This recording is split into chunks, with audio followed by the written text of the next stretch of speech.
This man is drunk. Wait, am I drunk? I'm nobody. Yes, you do have a problem. God's got this. No, I got this. You're stupid. You're dumb. I'm a father. I'm a husband. I'm a son. I'm a leader. I am Marcus J. Scott.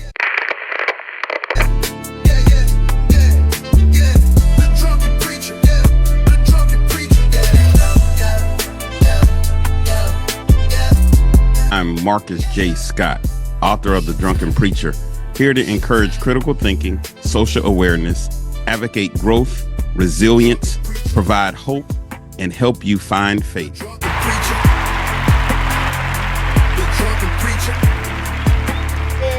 Welcome to another edition of the Drunken Preacher Podcast. I'm Marcus J. Scott. Listen, I know I missed last week. Had a lot going on, and I thought I would just take a break, just 1 week, and we coming back this week, and we're gonna still continue moving.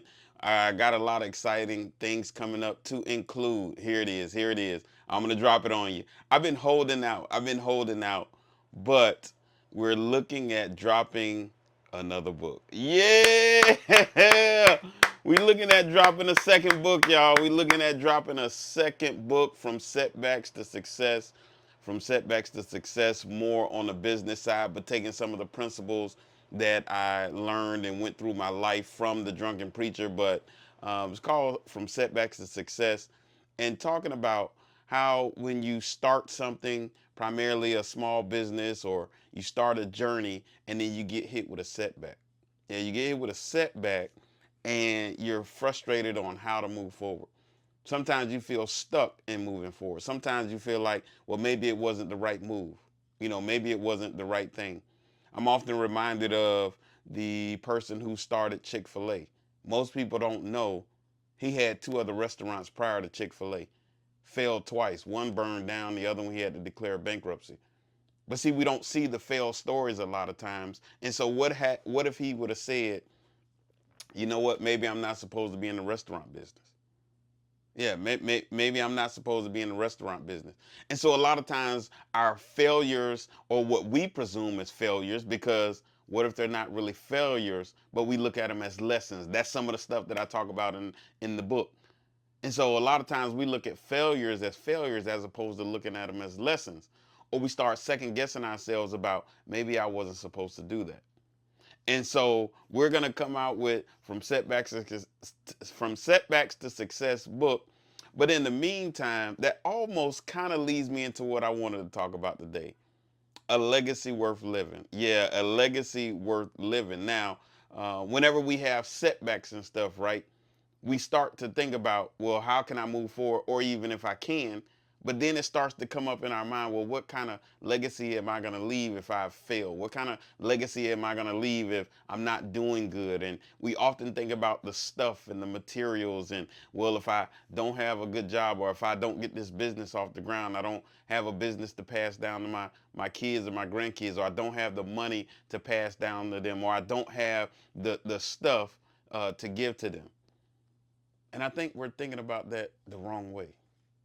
Yeah, I truly believe a lot of times we think about legacy the wrong way. I had the honor and opportunity to preach at our church, 34th Street Church of God, um, on yesterday. And man, I tell you, what a blessing, what a blessing. The Spirit moved. And, for a moment, it was almost like I stepped outside of myself. But God gave us a word, and the title of it was A Legacy Worth Living. A Legacy Worth Living. And so I wanted to come on the podcast today and kind of just do like an uncut raw, and I'll give you some background on what I spoke about. Came from the passage of 2 Timothy chapter 1, 5 through 7. 2 Timothy chapter 1, verses 5 through 7. And Paul was writing to Timothy saying, I remember your grandmother Lois and your mother Eunice, who prayed for you, and they had faith, and I see that same faith in you. Mm. Yeah, that kind of got to me, because what I started to realize is legacy is more than just stuff.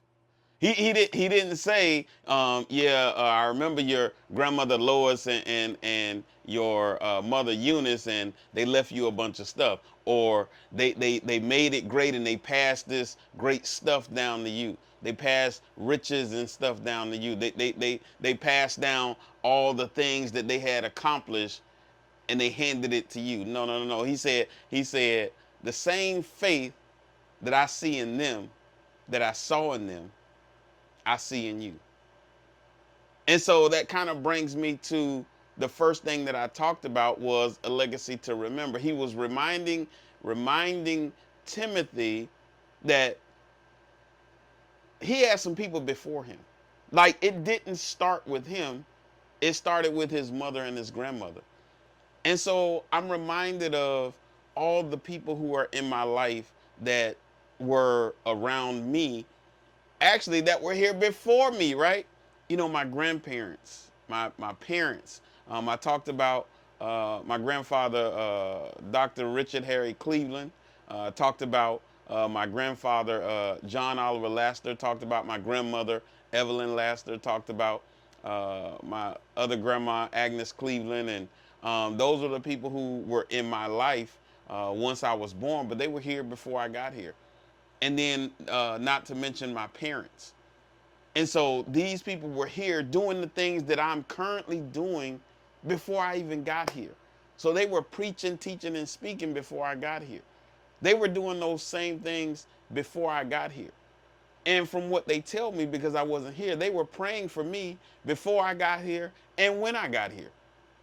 And so they were doing stuff before I even got here. Have you ever had somebody tell you, and I know if you're over 40, you probably had some people tell you before, we were praying for you since you were a baby. I know in most churches they dedicate the baby as a sign of giving the child back to God. God, you gave us this gift, and now we give them back to you. All that is part of legacy of people who came before you and are prayed and asked God to bless you. They were here before you. And so that's a legacy to remember. And so I'm grateful and thankful for the people who are in my life that were here before me and laid foundation before I even got here. So who is it that laid the foundation for you? Who is it that prayed for you? Was it a grandmother? What was it, a grandfather? Was it an uncle? Was it an older brother? What was it? Was it a sibling? Was it a cousin? Was it a auntie? It could have been a number of people. In fact, it could have been people who you met later on, but they were praying for people to come into their circle, their lives, a mentor, a godparent, a spiritual father, a spiritual mother. It doesn't even have to be a blood person. And so there were people who prayed for where you are. Now, I'm also reminded too, when we talk about remembering, I'm also reminded there were times when I wasn't involved in the church, when I ran from what God was trying to do. And there were things I was doing that I should not have been doing, where I wasn't even thinking about prayer or thinking about God. Yet God was still thinking about me. In fact, I had people in my circle who were thinking about me and praying for me. And I'm sure somewhere you had people praying for you, where you weren't doing the things you were supposed to be doing. You weren't doing some of the stuff that you were brought up to do, and yet you were doing them. And so there were times when you didn't even know about it that people were praying for you. And so that's a legacy to remember. We have to remember that there were people here before us, and while we weren't on the right track, that were praying for us. But then I talked about, secondly, a legacy that remains.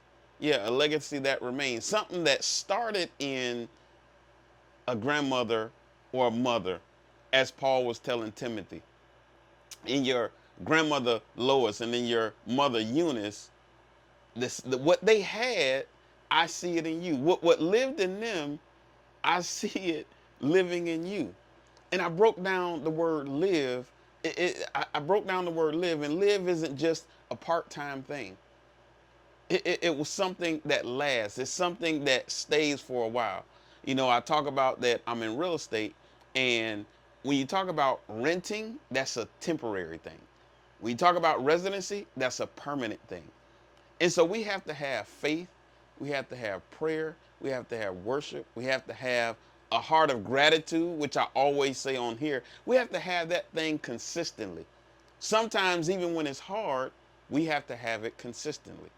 And so when Paul is talking to Timothy in this letter, he's telling them, it lived in them, and now I see it living in you. What is it in you that is living part or that is renting part-time that you need to make permanent residence? Yeah, I'm going to pause right there for a minute. What are you doing part-time right now that you need to make a permanent resident? Is it your prayer life? Are you only praying on Sundays when you go to church? Are you only praying when you get in trouble? Are you only praying on Sundays and Wednesdays? Are you only praying when trials come up? Are you only praying when you need something for God like he's a genie in a bottle? Or do you need to change that from temporary to permanent by praying every day? How about reading your Bible? I'm gonna just let that sit right there for a minute. How many of us read our Bible, read our word? Yeah, it's good to go listen to the preacher, but are we taking that word back and dissecting it for ourselves? Yeah. Are we constantly in our word taking it and dissecting it for ourselves? What the preacher said. A lot of times we just listen to what they said and that's it. And that's good. But are you reading your word consistently? Are you praying consistently? Are you worshiping consistently? Are you showing love and kindness consistently? Or are you just sometimes? When I feel like it, that's when I do it.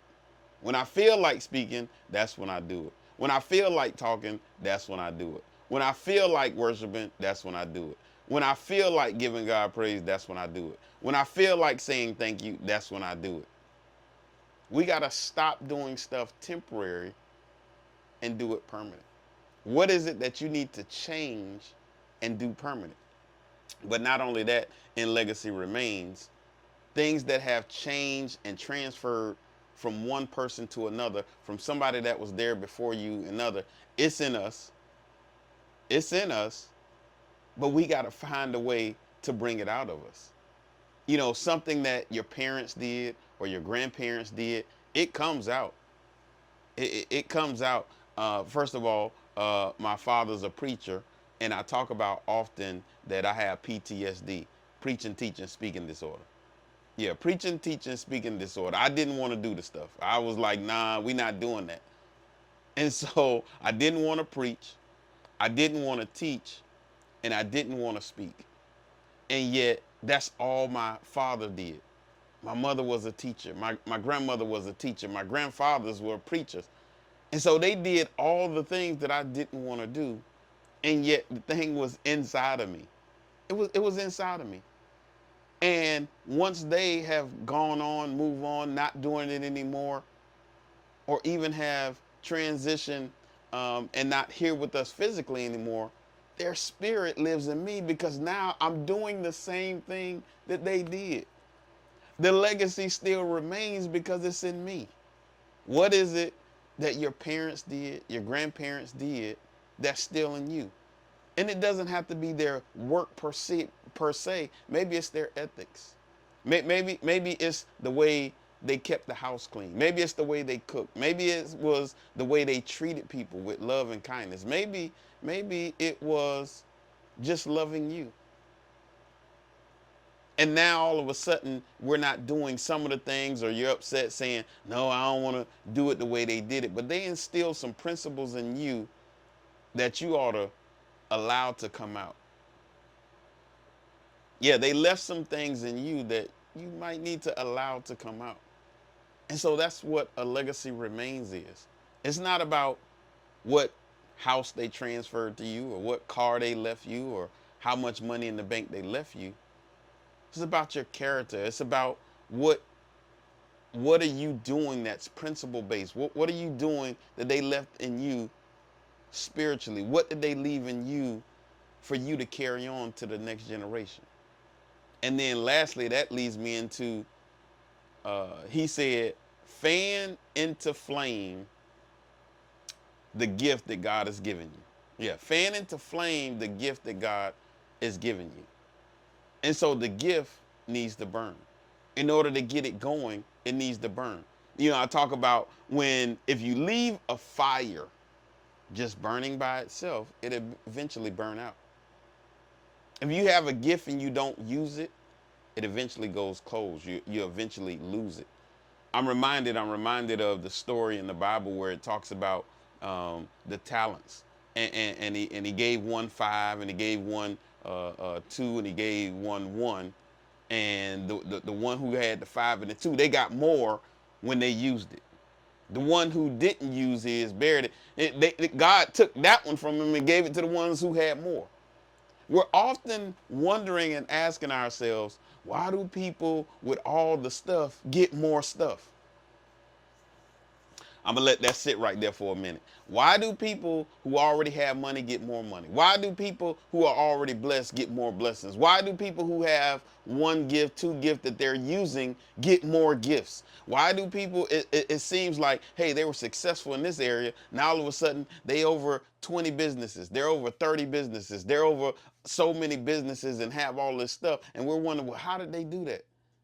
Well, they were faithful with the one thing that they had. They were faithful with the one gift God gave them. They were faithful with the 2 or 3 things that God gave them. What are you being faithful over right now? What are you doing with what God has given you now? We often look at what we don't have, and we need to start looking at what we do have. Yeah, let me say that again. We need to stop looking at what we don't have and start looking at what we do have. When I think about the little boy who had 2 fish and 5 loaves, what if he would have said, they would say, well, what do we have? And he said, don't even look at me. I don't really have nothing. He gave God, he gave Jesus, he gave them what he had. Yeah, I got 2 fish and 5 loaves. He didn't say, man, I don't really have nothing. But he did have something. And oftentimes we look at what we don't have instead of looking at what we do have, even if it's small. Little becomes much when you place it in the master's hand. So what gift do you have? What talent do you have? What gift do you have? What small amount of whatever it is do you have? What you need to do is, I said this when I preach, is stir it up. Paul says fan the flame. So when you fan the flame gets hotter and it starts to get higher, right? Well, I say stir it up. That takes action. When you fan, that's action. If you got to stir it up, it takes action. What action are you doing to use it? What action are you doing to reignite it? What action are you doing to allow it to really expand and blow up? Let the fire get hotter by stirring it up and fanning it. Do whatever you have to do. Blow on it. Blow on it. Fan it. Stir it up. Stir it up. Let's get it ignited and get it going. That's a legacy that reignites. And so when we talk about legacy, a legacy worth living, what is it that was here before you? What is it that was in your parents, your grandparents, your great-grandparents, your uncles, your aunties, your cousins, your sisters, your brothers, the circles you were in? What was in them that now lives in you? What was in them? Something that you can remember that was in them first and now has been passed down to you. So a legacy that remembers, it was in them first. A legacy that remains, it's living in you now. Whether you're using it or not, whether you're doing it or not, it's in you. That's a legacy that remains. And regardless of whether they're here or not, it's still in you. It's here, even though they may be gone. And then a legacy that reignites. You need to stir it up. You need to fan the flame. You need to fan the fire. You need to get it going. You need to reignite the gift that God has given you on the inside. I'm speaking to somebody today that you've been not giving it 100%. I gave this story when I preached. My dad said, you shouldn't be happy with C's. Yeah, a C is average. You shouldn't be happy with C's. A C is average. And if you were going into surgery, you wouldn't want an average doctor. If you were going on a plane, you wouldn't want an average pilot. If you were going into the courtroom, you wouldn't want an average lawyer. So why should we want to be average? Let's reignite the gift that God has given us. Let's fight and not be average, but be world renowned, as my good friend Neil Oates Jr. Would say. Don't be average, be world renowned. Be the best. Be excellent. As we say in the Air Force, excellence in all we do. You should want to be an excellent in every area, especially in the gifts that God has given you.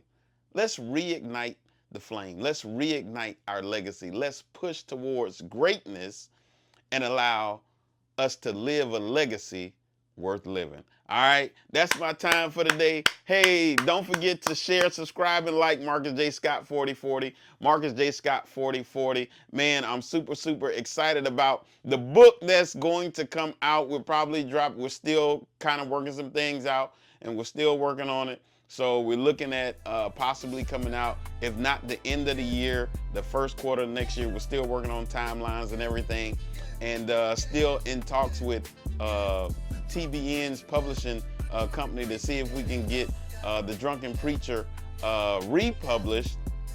So for those of you who have the book, you'll have a special edition, a limited edition, if we can get this contract thing going, because I won't be able to sell those no more, the Drunken Preacher, the current one. And so we're still in talks with that. Man, I'm super excited what God is doing in my life, and I'm excited about what God is doing in your life. A legacy worth living.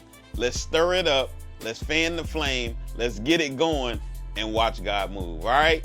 Until next time, always have a heart of gratitude and the strength to keep moving forward. God bless you.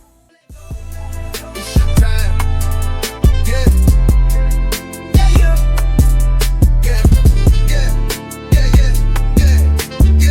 The drunken preacher. The drunken preacher.